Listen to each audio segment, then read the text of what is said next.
Halo co-friends, di sini diberikan SPLDV-SPLDV. Nah, dari A dan B, kita disuruh untuk menentukan yang mana yang memiliki tepat satu anggota, yang tidak memiliki anggota, dan yang memiliki tak hingga banyaknya anggota. Nah, apabila terdapat satu anggota, kita disuruh untuk menentukan himpunan penyelesaiannya menggunakan metode inverse matrix. Nah, untuk menyelidiki tiga hal itu, kita punya konsep sebagai berikut. Jika perbandingan koefisien X-nya itu ternyata sama dengan perbandingan koefisien Y dan ternyata sama dengan perbandingan konstantanya, maka bentuknya pada bidang koordinat kartesius itu berhimpit. Nah, kalau berhimpit, dapat kita simpulkan memiliki tak hingga banyaknya anggota. Nah, apabila jika perbandingan koefisien X-nya itu ternyata sama dengan perbandingan koefisien Y, namun ternyata berbeda dengan perbandingan konstantanya, maka bentuknya itu sejajar yang mana tidak memiliki anggota. Nah, apabila perbandingan koefisien X-nya ternyata tidak sama dengan perbandingan koefisien Y, akibatnya bentuknya berpotongan dan memiliki tepat satu anggota. Nah, kemudian untuk yang A, kita selidiki terlebih dahulu apakah bentuknya berhimpit, sejajar, ataukah berpotongan. Dengan cara perbandingan-perbandingannya, yaitu untuk yang pertama perbandingan koefisien X-nya, karena yang pertama itu 3 dan persamaan yang kedua itu adalah 9. Nah, jadi kita tulis di sini 3 dibagi dengan 9. Kemudian kita pakai titik-titik terlebih dahulu karena kita masih belum tahu tanda yang kita pakai itu apa. Kemudian perbandingan koefisien Y-nya yaitu min 5 dan min 15. Jadi kita tulis di sini min 5 dibagi dengan min 15. Nah, di sini 3/9 ini dapat kita sederhanakan dengan cara pembilang dibagi 3 dan penyebut dibagi 3, yaitu menjadi 1/3. Nah, kemudian untuk yang min 5 per min 15 ini perbandingan koefisien Y juga dapat kita sederhanakan dengan cara pembilang dan penyebut sama-sama dibagi dengan min 5, yang hasilnya akan menjadi 1/3. Nah, karena di sini ada 1/3 dan di sini juga 1/3, maka di sini kita pakai tanda sama dengan. Kemudian kita bandingkan dengan perbandingan konstantanya, yaitu titik-titik konstantanya yaitu 3 dibagi dengan 8. Jadi kita tulis 3/8.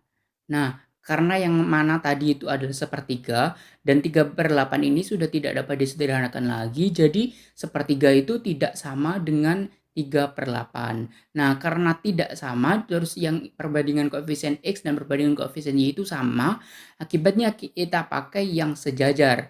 Nah, karena sejajar dapat kita simpulkan untuk yang A tidak mempunyai anggota. Kemudian bagaimana untuk yang B?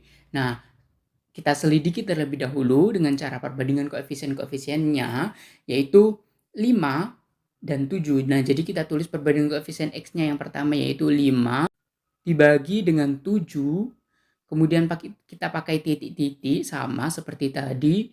Nah, perbandingan koefisien Y-nya yaitu 2 per min 3. Nah, jadi kita tulis di sini 2 dibagi dengan min 3. Nah, kita tahu bahwa 5/7 itu tidak sama dengan 2 per min 3 karena sudah tidak bisa disederhanakan lagi. Nah, jadi kita pakai tidak sama dengan.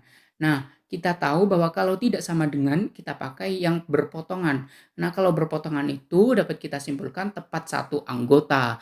Nah, karena tepat satu anggota, kita cari himpunan penyelesaiannya menggunakan inverse matrix. Langkah pertama, kita ubah sistem persamaan linear dua variabel itu menjadi bentuk matriks, yaitu 5, 2, 7, min 3 dikalikan dengan matriks XY sama dengan matriks 14, 8. Nah, bagaimana bisa matriks 5, 2, 7, min 3 ini berada? Karena berasal dari koefisien-koefisiennya. Koefisien X-nya yaitu 5, jadi kita tulis di sini 5. Koefisien Y-nya 2 untuk yang persamaan 1, jadi kita tulis di sini 2. Kemudian di sini 7 koefisien X di persamaan 2, kita tulis di sini. Kemudian min 3 adalah koefisien Y di persamaan yang kedua. Kemudian dikalikan dengan matriks XY sama dengan konstanta yang pertama yaitu 14 dan konstanta di persamaan kedua yaitu 8. Jadi seperti ini. Nah, kemudian kita cari matriks XY sama dengan berapa melalui konsep sebagai berikut. Apabila ada matriks A dikalikan dengan matriks B sama dengan C, nah untuk mencari matriks B itu sama dengan inverse dari matriks A dikalikan dengan matriks C. Di mana Apabila ada matriks A yaitu ABCD, untuk mencari dari inverse dari A yaitu 1 per determinannya yaitu A kali D dikurangi B kali C. Kemudian dikalikan dengan adjoint dari A yaitu D min B min C A.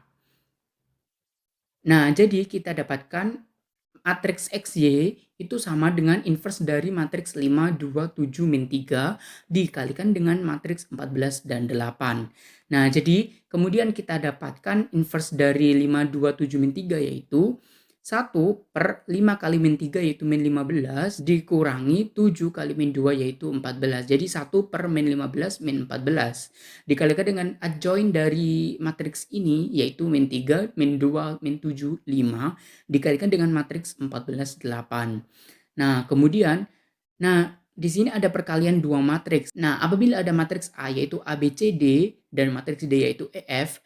Nah, untuk mencari A kali D yaitu A kali E ditambah dengan B kali F, kemudian C kali E ditambah dengan D kali F. Nah, pada kasus kita, A-nya yaitu min 3, B-nya yaitu min 2, C-nya yaitu min 7, D-nya yaitu 5, E-nya 14, dan F-nya 8. Nah, jadi kita dapatkan matriks XY sama dengan 1 per min 29. Ini kita dapatkan dari min 15 dikurangi 14 yaitu min 29. Dikalikan dengan min 3 kali 14 yaitu min 42. Kemudian ditambah dengan min 2 kali 8 yaitu min 16. Kemudian yang selanjutnya yaitu min 7 kali 14 yaitu min 98. Ditambah dengan 5 kali 8 yaitu 40. Jadi seperti ini. Kemudian kita dapatkan matriks XY sama dengan 1 per min 29 kali matriks min 58 min 58. Nah, kemudian min 58 dibagi dengan min 29 yaitu 2. Dan min 58 dibagi min 29 yaitu 2. Nah, jadi untuk yang B kita dapatkan X-nya 2 dan Y-nya 2. Jadi kita simpulkan himpunan penyelesaiannya adalah 2,2. 2 ini miliknya X dan 2 yang ini miliknya Y. Terima kasih, sampai jumpa di soal selanjutnya.